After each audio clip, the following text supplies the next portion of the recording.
Je suis dans le récit depuis quelques années parce que j'ai parlé assez souvent à votre PDG, Brad, vous savez, il a fait valoir que c'était un moyen pour les banques d'économiser de l'argent, d'utiliser le XRP comme une sorte de monnaie relais. Mais je dois dire que cela ne semble pas se produire. Il semble que chaque année, c'est en quelque sorte une promesse, mais nous ne constatons pas beaucoup d'adoption.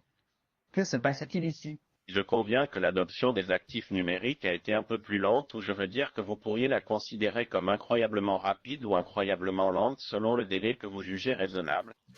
Je dirais que révolutionner la finance internationale n'est pas quelque chose que l'on pourrait espérer se produire du jour au lendemain, mais c'est un processus en plusieurs étapes. Et je pense que le premier problème que nous avons rencontré, je veux dire, nous avons en quelque sorte pensé que nous pourrions prendre une ligne directe pour régler avec un actif numérique. Et je pense que beaucoup de gens pensaient que, maintenant que nous avons des actifs numériques, utilisons-les simplement pour les paiements, et ce sera tout. Une partie du problème réside dans le fait que les systèmes de paiement ne sont tout simplement pas capables de prendre en charge un règlement instantané. Donc, si vous pensez à un système de paiement comme SWIFT, dans lequel vous envoyez simplement un message de paiement et vous ne connaissez pas nécessairement le chemin complet et vous ne connaissez les frais que plus tard, vous ne savez même pas si la destination, le compte n'existe même que quelque temps plus tard, lorsque le paiement est effectivement traité par l'institution de destination. Il est impossible d'intégrer un règlement instantané dans un système comme celui-là. Nous nous sommes donc en quelque sorte retrouvés dans cette situation où si nous voulions que les institutions règlent leurs paiements internationaux avec un actif numérique, nous devions d'abord reconstruire la messagerie de paiement, en quelque sorte la plomberie. Et nous avons découvert quelque chose d'intéressant en chemin. Ce que nous avons découvert, c'est que la plomberie existante était si mauvaise, je veux dire, cela remonte à l'époque du calcul par lot, que le simple fait d'améliorer la messagerie était un produit. C'est quelque chose qui intéresserait les banques et les institutions financières non bancaires. Nous nous sommes donc concentrés sur la création d'un réseau de paiement de premier ordre capable de régler avec un actif numérique. Voilà, c'était David Schwartz, le CTO de Ripple, qui est une vidéo qui date d'un petit moment, mais toujours bon, pareil, de vous la remontrer. Alors, Crypto Ali, j'espère que vous allez bien aujourd'hui, bon week-end d'avance. Alors, on commence avec les nouvelles. Fiat League 56 cents pile pour XRP en baisse de 2,22% depuis 24 heures. Meilleur performeur SC pour près de 19, près de 20%. Et présentement, la crypto, c'est genre pas mal plus rouge que vert. Comme on peut voir avec cette image-là, qui est en train de rafraîchir. Regardez. OK. Plus rouge que vert présentement. Bitcoin légèrement en dessous. Ben, 1,5%. OK. Ça paie le prix 55 cents 96. Et on a eu une montée hier de 53 à maximum 57, là, à peu près 4 centimes. On va voir une vidéo de Christine Lagarde, qui est la présidente de la BCE, qui parle du climat. Et tout ça, c'est comme un peu un narratif pour vous montrer qu'il y a une transition qui s'en vient. Et elle donne ici un petit indice par rapport à le futur système financier. Regardez. Et les incendies de forêt de l'année dernière n'étaient qu'un aperçu de ce qui allait arriver. Le réchauffement climatique et la disparition de la nature modifient notre économie et notre système financier. À la BCE, nous devons comprendre ce changement pour garantir la stabilité financière et remplir notre mandat de stabilité des prix. Avec notre nouveau plan climat et nature, nous nous concentrons sur les 3 éléments suivants. Premièrement, la transition verte. Deuxièmement, l'impact physique croissant du changement climatique et, troisièmement, les risques liés à la perte et à la dégradation de la nature. Nous étudierons l'impact sur l'économie et le système financier. Cela nous aidera à améliorer nos propres modèles. Nous nous efforcerons également de réduire notre empreinte carbone dans tout ce que nous faisons, des billets de banque à la manière dont nous supervisons les banques. Les inondations, les sécheresses et les incendies de forêt de l'année dernière n'étaient qu'un avant-goût de ce qui allait se passer. Le réchauffement climatique et la disparition de la nature modifient notre économie et notre système financier. Voilà. OK. Alors, tout était dit. Ceux qui suivent ma chaîne sont au courant de ça. C'est pas une surprise. Avec les empreintes carbone, pour le papier. Autrement dit, ils ne veulent plus produire du papier. C'est fiat. Hein? CBDC, merci, bonjour, bye. C'est pas un truc nouveau, là. Okay? C'est sûr que quelqu'un qui n'est pas habitué de m'entendre, c'est sûr qu'il va se demander, vraiment, c'est qui cette femme-là, ou peu importe. Bon, si vous êtes européen, vous la connaissez tous, mais je veux dire, ça reste que moi, je parle à ceux qui nous suivent depuis longtemps et qui sont au courant de qu'est-ce qui s'en vient. Alors, c'est sûr qu'il y a quelque chose de très important qui arrive. C'est ce que je crois. Que Ripple se prépare réellement pour le marché américain. Qu'est-ce qu'on a vu avec les démarches qu'ils ont faites pour Standard Custody, pour mettre l'argent en sécurité. C'est à New York, ça. Alors, Ripple, il se prépare réellement pour le marché américain. Je le pense aussi comme X Anderson. Et ce qui est logique, puisque c'est là que se concentrent, dans le fond, les plus grosses banques aux États-Unis, à New York. Récemment, comme j'ai dit tantôt, ils ont acquéri Standard Custody, qui est l'intention. Ça prend l'approbation à New York. Ça, c'est basé justement à New York, Standard Custody. Et ils ont obtenu le statut, eux, de la charte auprès du département des services financiers de l'État de New York, le NYDSF. Là, si vous tenez ça, vous pouvez aller voir leur site. Okay? Récemment, partenariat avec Uphold. Je ne sais pas si vous en souvenez. Leur siège social à Uphold est à New York pour les services de On-Demand Liquidity, ODL. Grâce à ça, ce partenariat-là avec Uphold, ils pourraient proposer de la liquidité sur demande aux États-Unis de manière qui serait de façon réglementée et pourvu que ce soit XRP, que tous ces tokens-là, pour la demande, la liquidité sur demande, proviennent pas de Ripple. Il ne faut pas que ce soit Ripple qui fournisserait des XRP. Ça serait pas correct. Okay? Alors, Ripple agrandit aussi son bureau à New York et ils viennent de mettre à jour leur liste d'emplois, 15 emplois. Puis, on va aller voir ça immédiatement.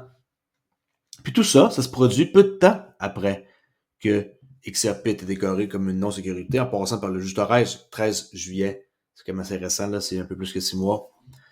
Ça, c'était aussi dans le district de New York.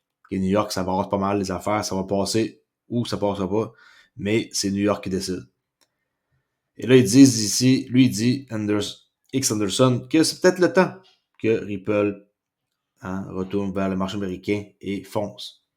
On va aller voir les jobs, développement des affaires, New York. Communication, New York. Responsable de communication interne, New York. Garde à vue, OK. Custody, New York. C'est ça que ça nous intéresse avec Standard Custody. L'ingénierie, New York. Aussi Toronto, là, pour ceux qui me demandaient s'il y a des bureaux à Toronto. Finance, New York. Responsable principal des relations, analyste principal, directeur, non, c'est San Francisco. Fait que le seul, c'est analyste principal. Opération mondiale de la stratégie, New York. Légal, analyste enquête mondiale, New York. Opération humaine, New York, pour directeur financier, directeur principal et directeur pour la concurrence, New York. Alors ça, c'est des jobs qu'il y a. Puis apparemment, il n'a jamais eu autant que ça d'annoncer dans New York. Alors, quelque chose de très important arrive et je crois qu'on va être surpris. Ça fait très rare. Regardez bien, ici, Fox Business, qui, ma parole, la femme ne sait pas de quoi qu'elle parle. La frénésie médiatique n'a même pas encore commencé. Il combine également les discussions avec les briques et les discussions sur les nouvelles monnaies. Regardez bien la manière qu'elle parle, la femme de Bitcoin, le halving qu'elle dit, c'est à chaque quelques années. Ils sont complètement perdus, mais c'est drôle. Dans quelques années, par exemple, ils vont être comme pas mal au courant parce qu'ils vont la parler assez souvent. Regardez bien ça. I checked Bitcoin, 52, almost 51.8 right now. What are you going to say on that one? So, well, yesterday we had the highest since December of 2021, right? Bitcoin is on a tear. I think it could be part of the risk assets, this overall risk appetite. And also, if you're worried about a reserve currency of the world like a dollar, Bitcoin hasn't been a bad option. Plus, all those ETF approvals, you're finally getting the big gains. Because now you can make it's easy to invest. It's so easy, literally click of a button. Yes, you don't have Ah mon Dieu.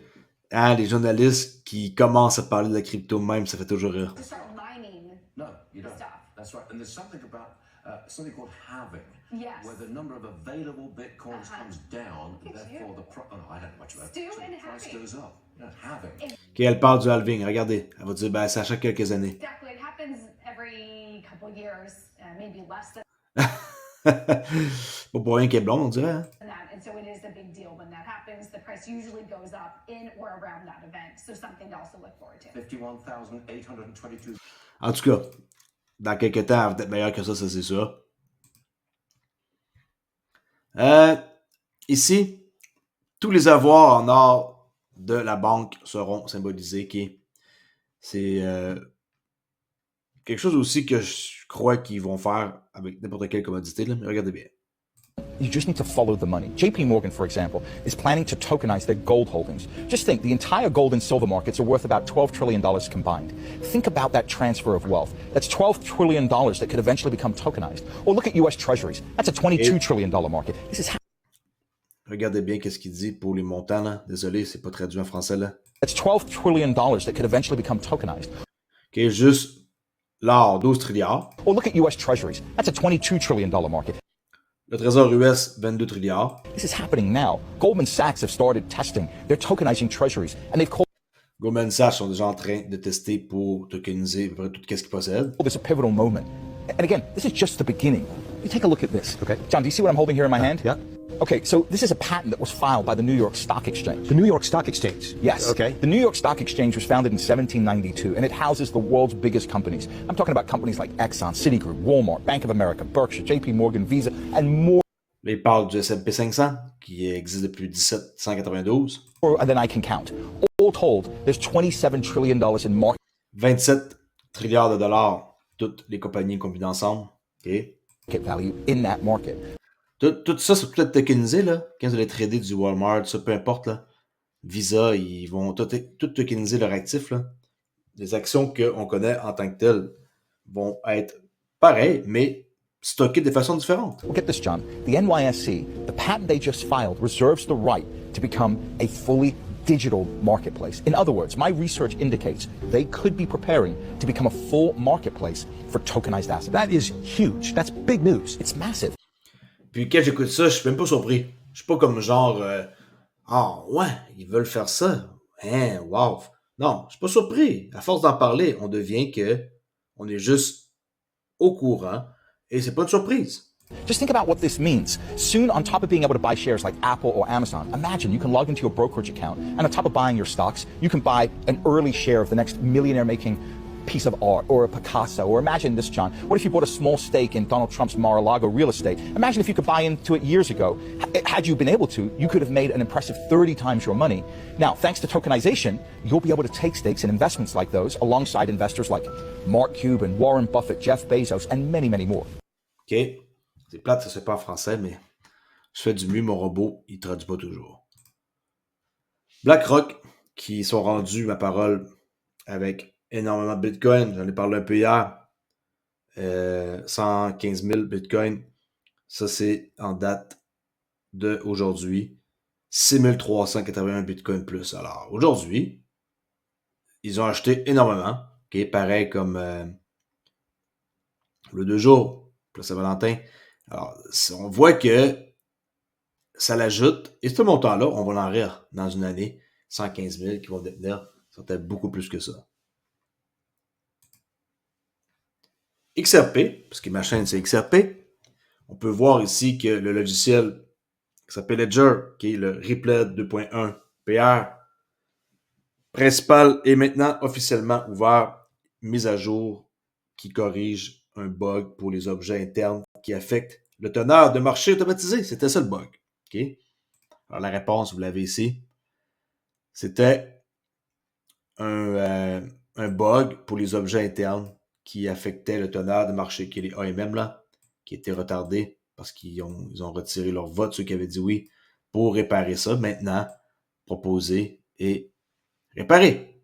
OK? Alors, c'est une question de temps que les AMM vont revenir. OK? Là, il y en a qui disent qu'il y a un vote pour les AMM. Là, il dit oui, les AMM vont venir sur l'XRP Ledger. Et il parle d'une date 20 février. Alors, cette personne-là dit, bon, donc, j'espère que cela sera disponible dans une semaine pour que les nœuds et les validateurs commencent à se mettre à jour. C'est pas compliqué. À partir du 20, les validateurs vont pouvoir faire des mises à jour et ça va être disponible. OK? Je parle pas des AMM disponibles pour remettre après ça en marche et attendre pour que on puisse utiliser ça bientôt. De toute façon, je vous en parle dans pas long. OK? Vous savez très bien que je vais vous montrer comment ça fonctionne, les AMM. Déplacer du XAH en XAO ou à partir du XRP Ledger, vice-versa, on peut voir un exemple fait sur GitHub. Alors, regardez bien ça. En quelques secondes, c'est assez vite, merci.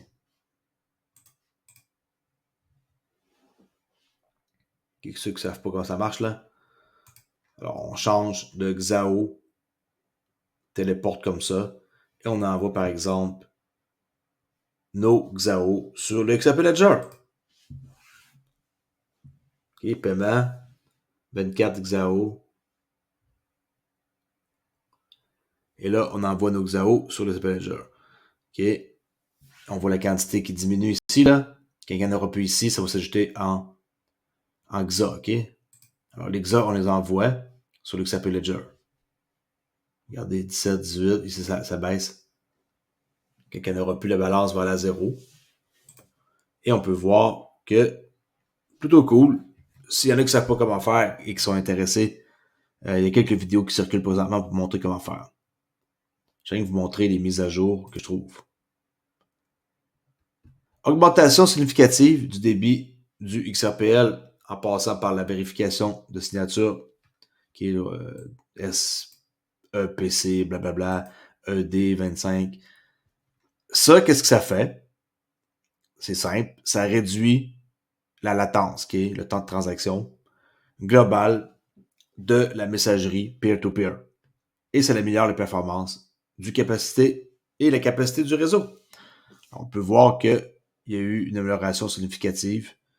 Puis, c'est une image, mais elle est brouillée un peu, là. Mais ça ressemble à ça, le croquis. Toujours de vet_x0. S'il y en a qui veulent voir plus d'infos, allez voir sur son site à lui, sa page Twitter, OK? Alors, on sait que le débit a augmenté. Chose qui est bon. Qu'il y ait du débit, ça veut dire qu'il y a plus de transactions. Est-ce que cela est logique ou pas? Regardez bien. Le plus grand lancement de Bitcoin ETF dans l'histoire de Wall Street, ça a eu lieu. Bitcoin ETF qui dépasse l'or en 3 mois. Lancement d'un ETF Ethereum. Eh oui, avec une preuve que je vais vous montrer. Wall Street qui sont en train de passer en mode frénésie. La ruée folle pour lancer n'importe quel actif par la suite, crypto. Et Ripple va avoir un IPO. OK? Et qu'est-ce que ça va amener cet IPO-là? Ben, le propre ETF XRP. On peut voir une image ici. Le premier Ethereum ETF s'appelle un 19B4, là, c'est le nom. N'oubliez pas qu'il n'atteint pas le stade 19B, OK, à moins qu'il ne soit répertorié. Fait que si ce n'est pas répertorié, il ne va pas atteindre le stade 19B4. Et l'image que je vais vous montrer est la suivante. Regardez bien ici. OK. 19B, trait d'union 4. Oups. ARC 21 Share. OK. ETH Ethereum. C'est un vrai document, c'est pas truqué. C'est un vrai document qui existe. Et depuis le 14 février. OK. Rempli par Kyle Murray.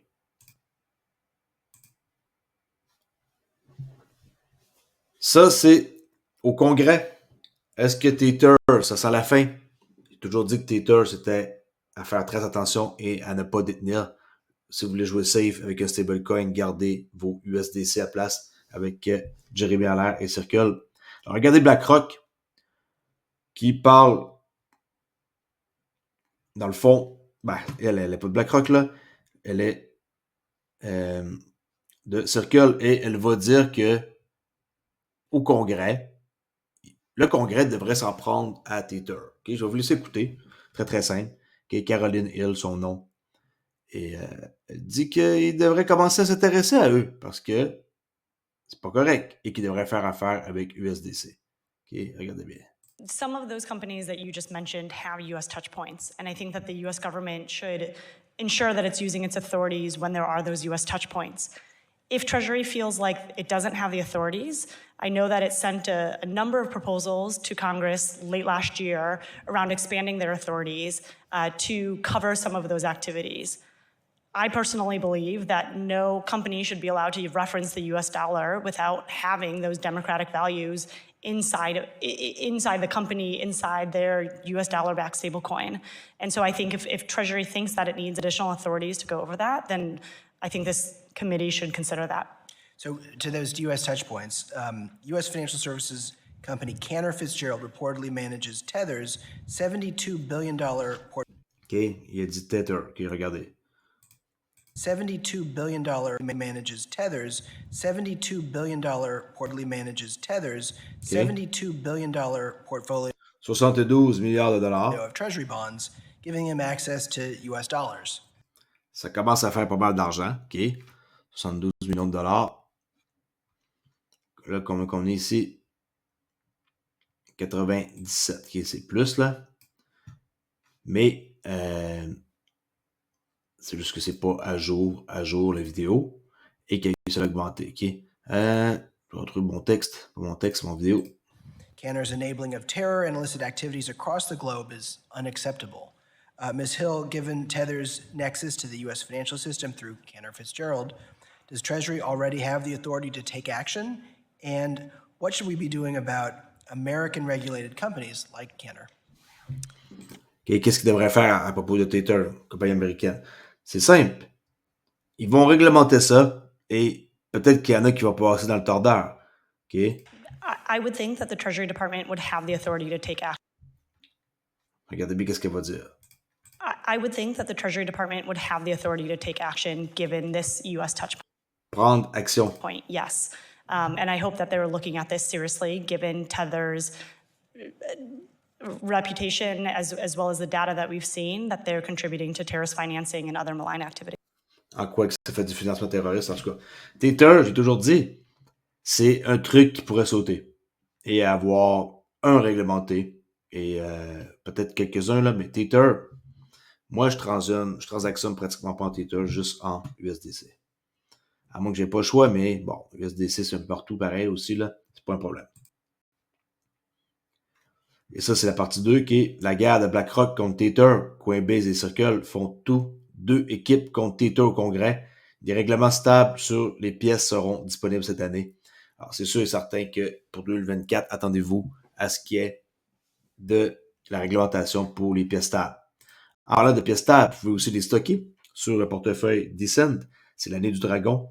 Alors, vous avez 24 XRP si vous achetez un portefeuille Descent et vous pouvez remplir un formulaire et avoir la chance de pouvoir en gagner plus, comme par exemple 2024 XRP. Alors, 24 plus 2024 que vous pouvez gagner entre le 8 et le 25 février.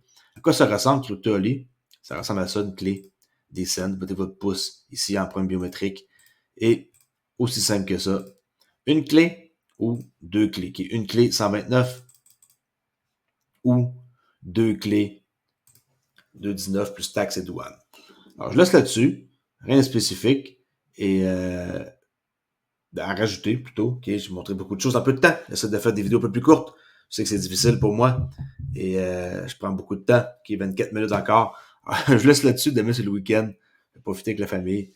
Peut-être une vidéo demain soir. Faites attention, la crypto est dangereuse. Et n'oubliez pas que je suis pas un conseiller financier. Pas parce que je détiens du XRP que vous devez aussi en détenir. Ciao!